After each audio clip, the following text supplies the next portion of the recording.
اعوذ باللہ من الشیطان الرجیم، بسم اللہ الرحمن الرحیم۔ ناظرین، حضرت عبداللہ بن مسعود رضی اللہ تعالی عنہ سے مروی ہے کہ نبی کریم صلی اللہ علیہ وسلم نے ارشاد فرمایا کہ جنت میں سے سب سے آخر میں داخل ہونے والے شخص کا حال یہ ہوگا کہ وہ گرتا پڑتا چل رہا ہوگا اور جہنم کی آگ اسے جھلسا رہی ہوگی۔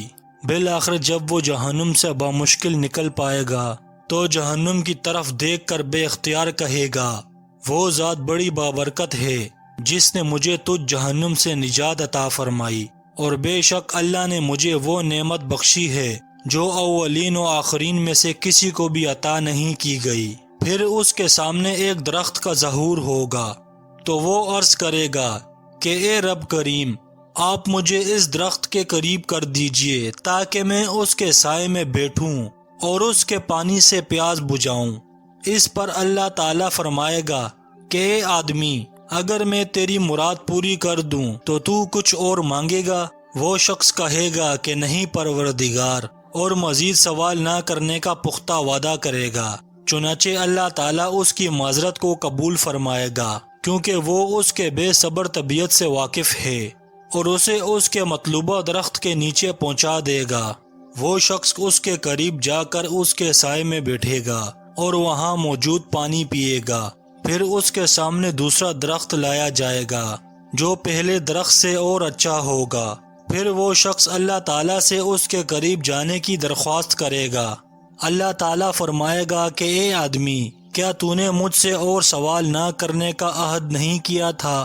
اگر میں تیری مراد پوری کر دوں تو پھر تو کچھ اور سوال کرے گا؟ چنانچہ پھر وہ شخص سوال کرنے کا وعدہ کرے گا، اور اللہ تعالیٰ اس کی بے صبری کو جانتے ہوئے چشم پوشی فرما کر اسے اس درخت کے قریب پہنچا دے گا، اور وہ اس کے سائے اور پانی سے فائدہ اٹھائے گا۔ پھر ایک تیسرا درخت جنت کے دروازے کے بالکل قریب نمودار ہوگا جو پہلے درختوں سے زیادہ خوبصورت ہوگا، تو یہ شخص اس کے قریب جانے کی بھی درخواست کرے گا۔ بالآخر جب اسے اس درخت کے قریب پہنچا دیا جائے گا تو اسے وہاں اہل جنت کی آوازیں سنائی دیں گی، تو وہ درخواست کرے گا کہ اے رب کریم، اب بس مجھے جنت میں داخل فرما دیجئے۔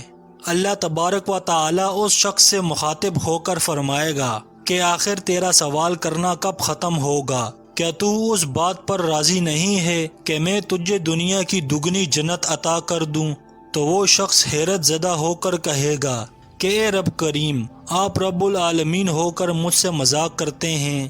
ناظرین، اتنی روایت بیان کر کے اس حدیث کے راوی عبداللہ بن مسعود ہنسنے لگے اور حاضرین سے فرمایا کہ مجھ سے نہیں پوچھتے کہ میں کیوں ہنس رہا ہوں۔ چنانچہ حاضرین نے یہی سوال آپ سے کیا تو آپ نے فرمایا کہ اسی طرح اس روایت کو بیان کر کے نبی کریم صلی اللہ علیہ وسلم نے بھی تبسم فرمایا تھا، اور جب صحابہ نے آپ صلی اللہ علیہ وسلم سے اس کی وجہ پوچھی تو آپ صلی اللہ علیہ وسلم نے فرمایا تھا کہ میں رب العالمین کے ہنسنے کی وجہ سے ہنس رہا ہوں، کیونکہ جب وہ بندہ یہ عرض کرے گا آپ رب العالمین ہو کر مجھ سے مذاق کر رہے ہیں، تو رب العالمین فرمائے گا کہ میں تجھ سے مذاق نہیں کر رہا، بلکہ میں جس چیز کو چاہوں اس کو پورا کرنے پر قادر ہوں۔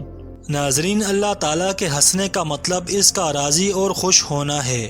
اس حدیث سے ہمیں معلوم ہوتا ہے کہ اللہ سبحانہ و تعالیٰ اپنے بنائے ہوئے بندے سے کتنی محبت کرتا ہے، اور دوزخ سے نکلے ہوئے آخری انسان کو بھی اللہ سبحانہ و تعالیٰ دنیا سے دگنی سائز کی جنت عطا کرے گا۔ امید ہے کہ آپ کو یہ ویڈیو پسند آئی ہوگی۔ مزید اس طرح کی ویڈیوز دیکھنے کے لیے اردو بک چینل کو سبسکرائب کریں اور اپنا خیال کیجیے گا۔ اللہ حافظ۔